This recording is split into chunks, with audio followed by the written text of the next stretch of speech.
আসসালামু আলাইকুম রহমতুল্লাহ বারাকাতুহ। আনুল করিমের হক কার ওপর? মানব জাতির ওপর, আর বিশেষভাবে যারা উম্মতুল কোরআন, কোরআনের অনুসরণের দাবিদার উম্মত। উম্মতুল কোরআন মানে মুসলিম, কোরআন করিমের জাতি, মুসলিমদের ওপর কোরআনে করিমের বড় হক রয়েছে, অধিকার রয়েছে, পাওনা রয়েছে। সেগুলি কি ইনশাআল্লাহ তাআলা আজকে জানবেন। কারণ এগুলি জানা ছাড়া আপনি হক ঠিকভাবে আদায় করতে পারবেন না। আগে জানতে হবে, তারপরে পালন করতে হবে। জানেন না যে কোরআনের কি হক, হয়তো দু একটি বিষয় বোঝেন, কোরআনটা হেফজও করতে পারলে বিশাল কাজ করে দিলাম। আমার ছেলেকে হাফেজে করার বাড়িয়েছি। কোরআন পড়তে পারলে বিশেষ বড় একেবারে বড় নেক আমল করে ফেললাম। আর কোরআন যদি তেলাওয়াত করি তাহলে অনেক নেকি পেয়ে গেলাম, ইত্যাদি ইত্যাদি।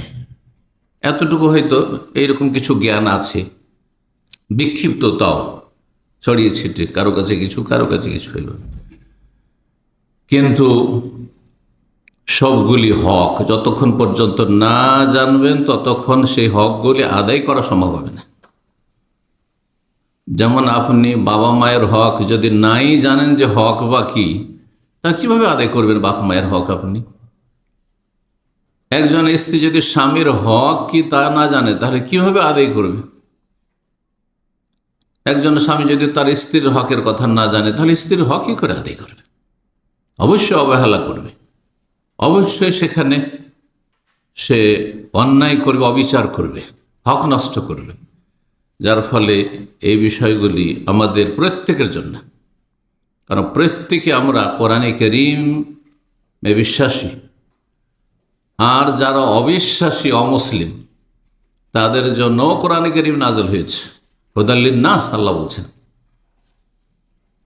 শাহরু রমাদান আল্লাযী উনজিলা ফীহিল কোরআন, রমজান মাসে কোরআনুল কারীম নাযিল হয়েছে হুদাল লিন্নাস, বিশ্বজাহানের সমস্ত মানুষের জন্য হেদায়েত, দিক নির্দেশনা, সমস্ত মানুষকে রাস্তা দেখাতে এসেছে। কোরআন সমস্ত মানুষকে রাস্তা দেয়। হুদা মানে হচ্ছে রাস্তা দেখানো, দিক নির্দেশনা, কোন দিকে চলবে, কোন কথা বলবে, কোন কাজটি করবে, কোন ধরনের বিশ্বাস রাখবে, কোনটা ঠিক কোনটা ভুল। হুদাল লিন্নাস ওয়া বাইয়িনাতিম মিনাল হুদা, এবং তাতে কোন রকমের জটিলতা নেই বুঝতে গিয়ে। সুস্পষ্ট দিক নির্দেশনা রয়েছে, সুস্পষ্ট হেদায়েত রয়েছে কোরআনে কারীমে। কোরআনে কারীমের শুধু আয়াতগুলো নিয়ে যদি আলোচনা করা যায় তাহলে আপনি মাসকে মাস আপনাকে আলোচনা করতে হবে, অথবা বড় বড় কিতাবাদে লিখতে হবে কোরআনে কারীম সম্পর্কে। তো আমরা একটি আলোচনায় গুরুত্বপূর্ণ পয়েন্টগুলি এবং প্রত্যেকটির দলিল কোরআনে কারীম থেকে অথবা রাসূলুল্লাহ সাল্লাল্লাহু আলাইহি ওয়াসাল্লামের সুন্নাহ হাদিস থেকে আপনাদের সামনে পেশ করার চেষ্টা করব। 10টি হক আপনাদের সামনে বর্ণনা করব। 10টি হক যেমন আমার ওপর রয়েছে কোরআনে কারীমে, তেমন আপনাদের ওপর রয়েছে। যেমন ভালো মানুষদের ওপর রয়েছে, তেমন যারা অসৎ লোক তাদের ওপর রয়েছে। যেমন মুসলিমদের উপর কোরআনে কারীমের হক রয়েছে, তেমন অমুসলিমদের উপর কোরআনে কারীমের হক রয়েছে। আল্লাহ আমাদেরকে যেন যথাযথ কোরআনুল কারীমের হক আদায় করার তৌফিক দান করেন। আয়াত একটি পাঠ করেছি কোরআনে কারীম সম্পর্কে, সূরা ইসরা, যার অপর নাম সূরা বনী ইসরাইল।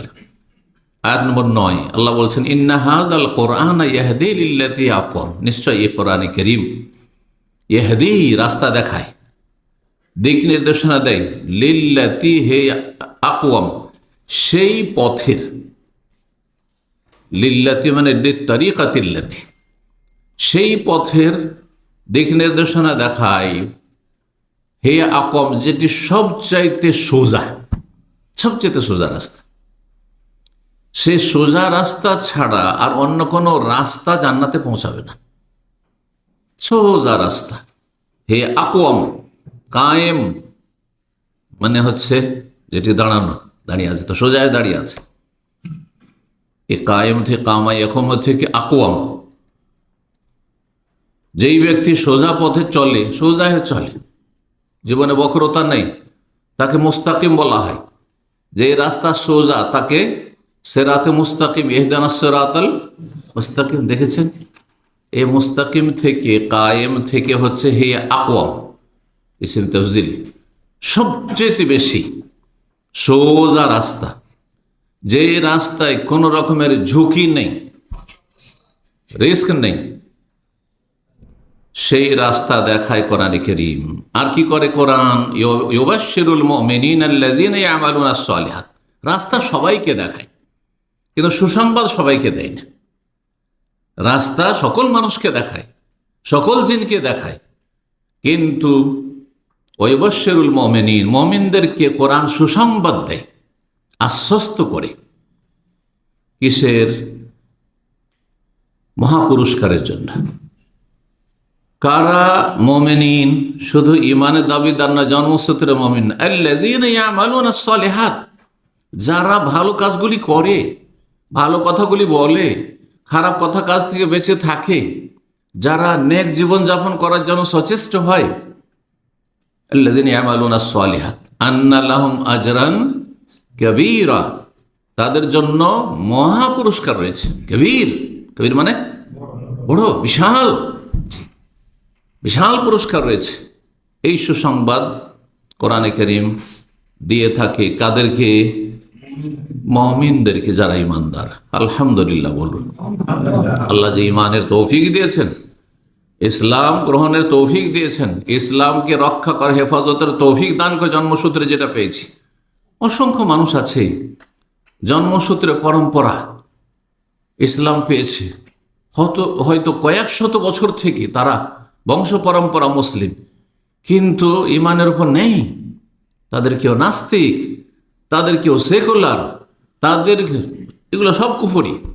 তাদের কেউ মানবরচিত বিধানে বিশ্বাসী, তাদের কেউ মাজার পূজারী, পীর পূজারী, শিরককারী, আল্লাহ ছাড়া অন্যের কাছে সাহায্য কামনা করে। আপনাকে আল্লাহ সব শিরক থেকে, কুফরি থেকে, ইমান ভঙ্গকারী বিষয় থেকে আল্লাহ বাঁচিয়ে রেখেছে। সুসংবাদ আপনাদের জন্য, আল্লাহ যেন শুকরিয়া আদায়ের তৌফিক দান করে। আন্না লাহুম আজরান কাবীরা, মহাপুরস্কারের সুসংবাদ দিয়ে থাকে কোরআনে কারীম। কোরআনে কারীমের এসব দিক নিয়ে যদি আলোচনা করতে থাকি ভূমিকায়, তাহলে কথা শেষ হয়ে যাবে, 10টি পয়েন্ট বলা শেষ হবে না। সুতরাং এগিয়ে যাই আমরা। কোরআনে কারীমের যদি হক আদায় না করে কোনো ব্যক্তি, তাহলে সেই ব্যক্তি কোরআনে কারীমকে পরিত্যাগ করল, উপেক্ষা করল, জি, বর্জন করল, ছুঁড়ে ফেলে দিল।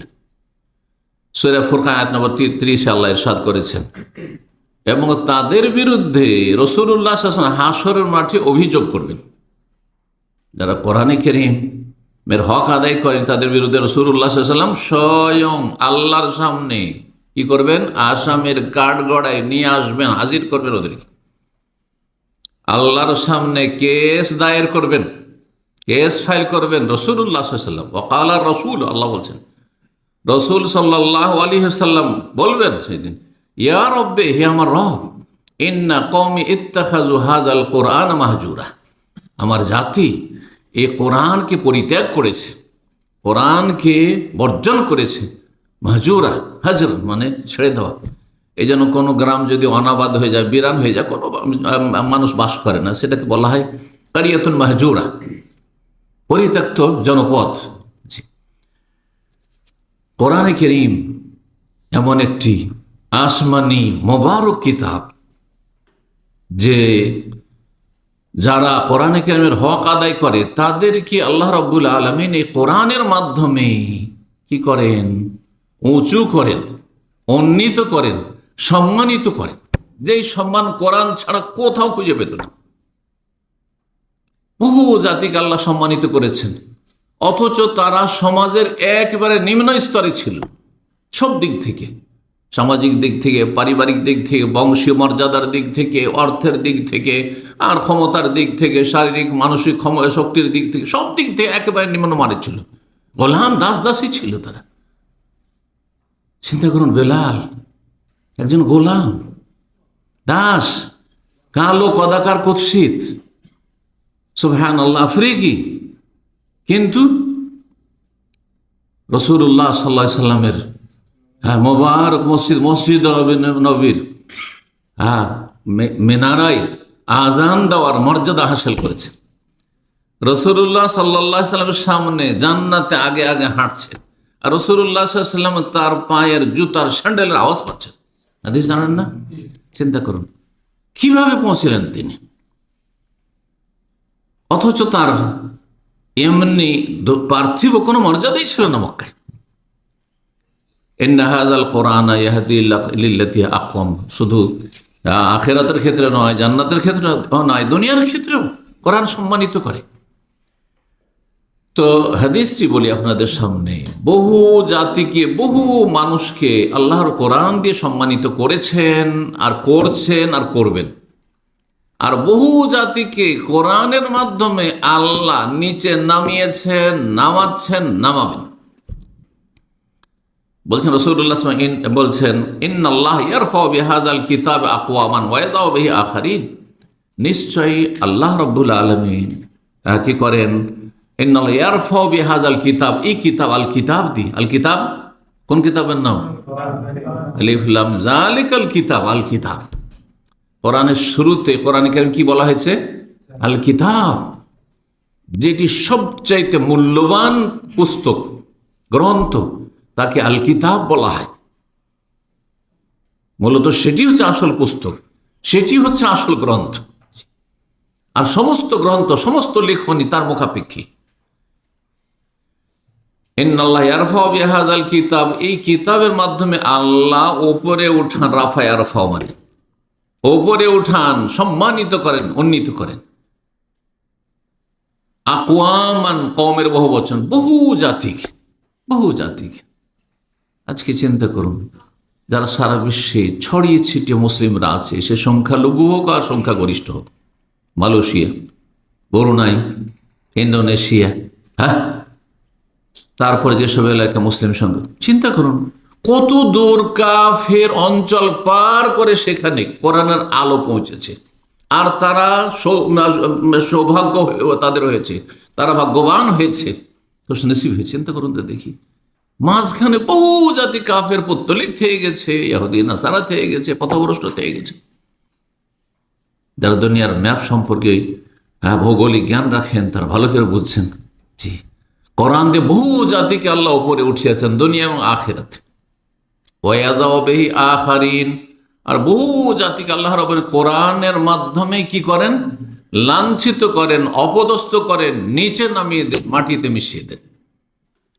কোরআনে কারীম নাযিল হয়েছে, যারা ঈমান নিয়ে এসেছে তারা আবু বকর হয়েছে, উমর হয়েছে, উসমান হয়েছে, আলী হয়েছে, আশরে মুবাশশারা হয়েছে। তারা জান্নাতের সার্টিফিকেট দুনিয়াতে, জীবন্ত জান্নাতি তারা। আর বহু জাতিকে আল্লাহ এত নিচে নামিয়েছেন, অথচ মক্কায় তারাই ছিল প্রভাবশালী, তারাই ছিল নেতৃস্থানীয় ব্যক্তি। আবু জাহাল, আবু লাহাব, উতবা, শাইবা, রাবিয়া, আর এরকম বহু। জি, ওয়াযাউ বিহি আখারিন, যুগে যুগে এইরকমই। তো কোরআনে কারীম যারা ধারণ করবে, হক আদায় করবে, তাদের জন্য সুসংবাদ রয়েছে যে তারা সম্মানিত, দুনিয়া তো সম্মানিত। চিন্তা করুন সাধারণভাবে যে একটা গরিবের ছেলে যখন কোরআনে কারীমের বড় জ্ঞানী হয়, ইলম হাসিল করে সব দিক থেকে, আর তারপরে সেই ব্যক্তি নিজে আমল করে অন্যকে পৌঁছায়, তখন তাকে সমাজে কেউ চিনত না, তার গোটা বংশকে কেউ তার গ্রামে মূল্যায়ন করতো না, আর সারা বিশ্বে তাকে চিনত। এটা তো দুনিয়া, তুচ্ছ দুনিয়া। আখিরাতে যে মহাপুরস্কার আছে, আন্না লাহুম আজরান কাবীরা, সুবহানাল্লাহ। তো কোরআন দিয়ে আল্লাহ বহু জাতিকে সম্মানিত করেন। এই জন্য দেখা যাচ্ছে যে অধিকাংশ আইম্মায়ে কেরাম যেগুলো দেখবেন আপনি, অধিকাংশ এরা কিন্তু মক্কা মদিনার না। যে এদের আরবি ভাষা ছিল মাতৃভাষা, এরা আরো বংশের, সুতরাং তার বংশীয় মর্যাদাও ছিল। এরা আওলাদের রাসূল নবীর বংশের আলে বাইত ছিল না। ইমাম বুখারী, তারপরে ইমাম মুসলিম, আবু দাউদ, নাসাই, তিরমিজি, ইবনে মাজাহ, অধিকাংশ আইম্মায়ে কেরাম। শুধু ইমাম নাসাই প্যালেস্টাইন, আর বাকি ইমাম বুখারী কোথাকার? বুখারা কোথায়? হ্যাঁ, উজবেকিস্তান। ইমাম মুসলিম বাড়ি নেশাপুর, নেশাপুরি মানে কি নেশাপুর? আরব দেশে কোনো পুর নাম আছে? পুর না, তাহলে বুঝতে হবে আপনাকে যে কোথাকার। ইমাম আবু দাউদ কোথাকার? সিজিস্তান। সিজিস্তান পাকিস্তান, হিন্দুস্তান, আফগানিস্তান, আরব দেশে কোথাও নাম আছে এরকম? তাহলে সিজিস্তান, বুঝতে হবে এগুলো জিনিস। তো সুবহানাল্লাহ, কিভাবে আল্লাহ সম্মানিত করেন। এক এক করে বললে তো এতেই লম্বা হয়ে যাচ্ছে। ইমাম ইবনে মাজার কথা বলি, তাকে বলে কাজউইনি। কাজবিন কোথেকে? ক্যাসপিন থেকে, ইংরেজিতে ক্যাসপিন। ক্যাসপিন সাগর বুঝেন? হ্যাঁ, যারা ভূগোলের জ্ঞান রাখে, সাগর মহাসাগরের জ্ঞান রাখে, তারা বুঝে ক্যাসপিন। জি, ইউরোপ, ইউরোপে চিন্তা করেন আপনি, ইউরোপের বর্ডারে কাজবিনি। এইভাবে দেখেন বহু আইমাকে, ইমাম আবু হানিফা রাহিমাহুমুল্লাহ জামিয়ান, আল্লাহ সবার রহম করুন। তার ভাষা মাতৃভাষা। মাতৃভাষা কি? আরবি, ফার্সি ভাষা। জি, যেসব আইম্মায়ে কেরাম করাতে বল, তারা যেহেতু অনারব ছিল, তাহলে তাদের ভাষা মাতৃভাষা আরবি ছিল না তাদের। পরে তারা আরবি শিখে আরবি হয়েছেন আমাদের মতো। জি, তো আল্লাহ এভাবে সম্মানিত করেন। যাই হোক, কথা না বাড়ি এখন আসি কোরআনের হকগুলি। কয়টি হক বলবো? 10টি। 1 নম্বর হক কি হইতে পারে চিন্তা করুন তো। প্রথম হক দেখি আপনাদের মতামত। 1 নম্বর হচ্ছে ঈমান। 1 নম্বর হচ্ছে ঈমান, বিশ্বাস করা। বিশ্বাস করে, বিশ্বাস হকি দিয়ে, অন্তর দিয়ে বিশ্বাস করে মেনে নেওয়া, শুধু বিশ্বাস করা না। বহু অমুসলিম আছে, হিন্দু আছে, খ্রিস্টান আছে, কোরআনের সত্যতা বিশ্বাস করে, মুসলমান হয়ে যান, বলছে পারছি না, তাহলে এটা ঈমান হইল না। বিশ্বাস করে সেটা কি করা? মেনে নেওয়া। মেনে নেওয়া, এটার নাম হচ্ছে ঈমান। তো এটি সবচেয়ে বড় হক। আর এই হক ছাড়া বাকি হক যদি সবগুলি থাকে 9টি, শুধু এই হকটি নেই, কোনো কাজে আসবে না, কোনো কাজে আসবে না। এত গুরুত্বপূর্ণ হক। ঠিক ওই রকমই যেমন ইসলামের কয়টি খুঁটি? 5টি খুঁটি। 4টি আছে কিন্তু লা ইলাহা ইল্লাল্লাহ নেই, লা ইলাহা ইল্লাল্লাহ মুহাম্মাদুর রাসূলুল্লাহ নাই। 5 ওয়াক্ত নামাজও পড়ে, রোজাও রাখে, হজও করে, যাকাতও দেয়, সবই আছে। মুসলিম বলবেন তাকে? না, আল্লাহ ছাড়া কোনো সত্য মাবুদ নেই, এটা স্বীকার করে নিতে হবে, শাহাদাত দিতে হবে, মুহাম্মদ সাল্লাল্লাহু আলাইহি ওয়াসাল্লাম আল্লাহ রাসূল, তার মাধ্যমে দিন জানতে হবে, এটা মেনে নিতে হবে। ওই রকমই তার প্রতি ঈমান নিয়ে আসতে হবে। কিসের প্রতি? কোরআন কারীমের প্রতি ঈমান নিয়ে আসতে হবে। এই মর্মে অনেক আয়াত রয়েছে কোরআন কারীমে। দু একটি আয়াত শোনাই। আল্লাহ বলছেন সূরা বাকারা আয়াত নম্বর 91, ওয়াইদা কিলা লাহুম আমিনু বিমা আনজালাল্লাহ, যখন কাফেরদেরকে বলা হইতো যে যা আল্লাহ নাজিল করেছেন তার প্রতি ঈমান নিয়ে আসো। কি আল্লাহ নাজিল করেছেন? কোরআন নাজিল করেছেন রাসূলুল্লাহ সাল্লাল্লাহু আলাইহি ওয়াসাল্লামের উপর, তার প্রতি ঈমান নিয়ে আসো। তার মানে কোন ধর্ম মানতে হবে? যেটা আসমানি ধর্ম, মানুষের রচিত ধর্ম মানলে হবে না। অধিকাংশ ধর্মগুলি হচ্ছে মানুষের রচিত, রচনা করা, মন গড়া ধর্ম। আসমানি ধর্ম আগে আরো কিছু ছিল, যে আসমানি কিতাব বলে, তাওরাত, ইনজিল, জবুর, কিন্তু সেগুলি রহিত করে দেওয়া হয়েছে। যেমন ভারতের এক সময় সংবিধান মোগলদের ছিল, রহিত হয়ে গেছে, এখন মানা চলবে না, না হলে দেশদ্রোহী আপনি। ইংরেজদের আমলে ইংরেজদের আইন কানুন ছিল, রহিত হয়ে গেছে, চলবে না, এটা হচ্ছে ওল্ড এডিশন, চলবে না, এটা পুরাতন এগুলো সংবিধান, ঠিক কিনা? আচ্ছা, যদি 47-এর পরে যখন পূর্ব পাকিস্তান ছিল বাংলাদেশ, সে পাকিস্তানি সংবিধান যদি বাংলাদেশের জমিনে মানেন, তো আপনি দেশদ্রোহী না? ঠিক তেমনি আপনি যদি মনে করেন যে আমি ঈসা আলাইহিস সালামের নিয়ে আসা ধর্ম ইনজিল মানবো, তো আপনি আল্লাহ দ্রোহী না? আল্লাহ দ্রোহী, আল্লাহর দুশমন আপনি। দেশদ্রোহী মানে দেশের দুশমন, আর আপনি আল্লাহর দুশমন, আল্লাহর দ্বীনের দুশমন। কারণ আল্লাহ শেষ নতুন বিধান যেটি পাঠিয়েছেন সমস্ত বিশ্বের মানবতার জন্য, সেটা হচ্ছে আল কোরআনুল কারীম। জি, এভাবে বুঝলে আরো সহজ হবে, অমুসলিমদের জন্য সহজ হবে। আর আমাদের মুসলিম সমাজে যারা দুনিয়ার শিক্ষায় শিক্ষিত, ওরা মনে করে সবগুলি ঠিক, এটা কুফরি কথা। সবগুলি ঠিক নয়। কোনো মানুষ যদি বলে যে বাংলাদেশের জন্য সবগুলি সংবিধান ঠিক, 71-এর পর সংবিধানও ঠিক, আর পাকিস্তানি সংবিধান ওইটাও ঠিক, তার আগে ইংরেজদের ছিল ওইটাও ঠিক, আর তারপরে মুঘল আমলে যে ইসলামী শাসন ছিল ওইটাও ঠিক, চলবে? মোটেই চলবে না।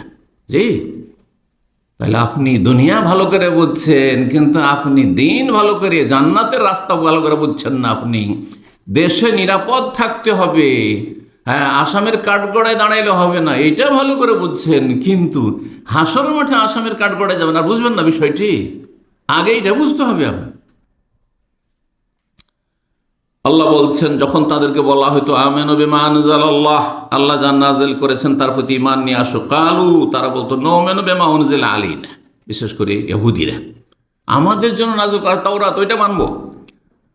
ওয়ায়াকফুরুনা বিমা ওয়ারাহু, তারপরে যে নাযিল হয়েছে সেগুলি তারা অস্বীকার করত। সুতরাং ইহুদিরা ইনজিলও মানত না, ওটা আমাদের না, মানব না। আর কোরআনে কারীমও মানেনি তারা। ওয়ায়াকফুরুনা বিমা ওয়ারাহু, অথচ আল্লাহ বলছে ওয়াহুয়াল হাক্কু, কোরআনে কারীম হচ্ছে সত্য, হক। মুসাদ্দিকাল লিমা মাহু, তাদের সাথে যে আসমানি কিতাব তাওরাত রয়েছে, যেটা রহিত করা হয়েছে, তার সত্যায়নকারী, অর্থাৎ তাতে যে বিষয়গুলি আল্লাহ রাখতে চেয়েছেন সেগুলির রাখা হয়েছে কোরআনে কারীমে। কোরআনে কারীমে বহু বিধান আছে যেটা মুসা আলাইহিস সালামের ধর্মে ছিল, আর বহু বিধানকে কি করা হয়েছে, রহিত করে দিয়ে নতুন বিধান নিয়ে আসা হয়েছে। সূরা বাকারার প্রথম দিকে আয়াত নম্বর 4 আল্লাহ বলছেন, ওয়াল্লাযিনা ইউমিনুনা বিমা উনজিলা ইলাইক, যারা হে নবী তোমার প্রতি যা নাজিল করা হয় তার প্রতি ঈমান নিয়ে আসে। তো শেষ নবীর প্রতি কি নাজিল হয়েছে? কোরআন, তার প্রতি ঈমান নিয়ে আসে। ওয়ামা উনজিলা মিন ক্বাবলিক, তোমার পূর্বে যেগুলো নাজিল ওগুলোকে বিশ্বাস করে সংক্ষেপে, কারণ ওগুলো সংক্ষেপে, কারণ সবগুলি সংবিধান তো একসাথে মানা যায় না। কিন্তু আপনি বিশ্বাস করেন যে এক সময় আমাদের সংবিধান ওইটা ছিল, এবার বিশ্বাস করেন না? 71 আগে 47 থেকে 71 ছিল, পাকিস্তানি সংবিধান ছিল, তার আগে ইংরেজদের সংবিধান ছিল, ইত্যাদি, 200 বছর প্রায়, ইত্যাদি ইত্যাদি। ওই রকম কোরআনে কারীমের প্রতি বিস্তারিত বিশ্বাস, প্রতিটি বিধিবিধান বিশ্বাস করে তা পালন করা। আর আগের আসমানি গ্রন্থগুলি আল্লাহর পক্ষ থেকে ছিল, সেগুলো মানবরচিত নয়, কিন্তু সেগুলি বিকৃত হয়েছে আর রহিত করা হয়েছে। এটা হচ্ছে বিশ্বাস। আর সেগুলি নবীর উপর নাযিল হয়েছিল, এগুলো বিশ্বাস করা সংক্ষেপে। অবিল আখিরাত হুম ইউকিনুন, আর পরকালে তারা বিশ্বাস করে। সূরা মুহাম্মাদের 2য় আয়াত আল্লাহ তাতে কি বলেছেন? ওয়াল্লাযিনা আমানু ওয়া আমিলুস সালিহাত, যারা ঈমান নিয়ে এসেছে এবং সৎকর্মশীল হয়েছে। ওয়া আমানু বিমা নুজিলা আলা মুহাম্মাদিন, আরো স্পষ্ট, ওয়া আমানু বিমা নুজিলা আলা মুহাম্মাদিন, এবং তারা ঈমান নিয়ে এসেছে ওই বিধানের ওপর, ওই আসমানি কিতাব যা নাযিল করা হয়েছে কার ওপর? মুহাম্মদ সাল্লাল্লাহু আলাইহি সাল্লামের ওপর। জি, কোরআনে কারীম। জি, আল্লাহ কি দেবেন তাদেরকে? আর তারপরে কোরআনে কারীম সম্পর্কে আল্লাহ কি বলছেন যা নবীর প্রতি নাযিল করা হয়েছে? ওয়াহুয়াল হাক্কু মির রাব্বিহিম, সেটি হচ্ছে তাদের রবের পক্ষ থেকে, মানব জাতির মালিকের পক্ষ থেকে, রবের পক্ষ থেকে চিরসত্য এই কোরআন। কাফারা আনহুম সাইয়্যাতিহিম, যারা কোরআনের প্রতি ঈমান নিয়ে আসবে, হ্যাঁ, মুহাম্মদ সাল্লাল্লাহু আলাইহি ওয়াসাল্লামের প্রতি যা নাযিল তার প্রতি ঈমান নিয়ে আসবে, তাদের গুনাহগুলি আমি মোচন করে দেব। ওয়া আসলাহা বালাহুম, এবং তাদের অবস্থা আল্লাহ সুন্দর করে দেবেন। অবস্থা সুন্দর করা, সার্বিক অবস্থা, পার্থিব অবস্থা আর পারলৌকিক অবস্থা। দুনিয়াতেও আল্লাহর গজব থেকে বেঁচে থাকবে, আল্লাহর সন্তুষ্টি হাসিল করবে, আল্লাহর জমিনে চলছে, আল্লাহ রাজি আছেন, আল্লাহর গজব নামে না তাদের উপর। আল্লাহ রাব্বুল আলামিনের রহমত রয়েছে তাদের জন্য, আর আখিরাতে তাদের জন্য রহমত, অনুগ্রহ, জান্নাত রয়েছে। কাফারা আনহুম সাইয়্যাতিহিম ওয়া আসলাহা বালাহুম। 2 নম্বর হক,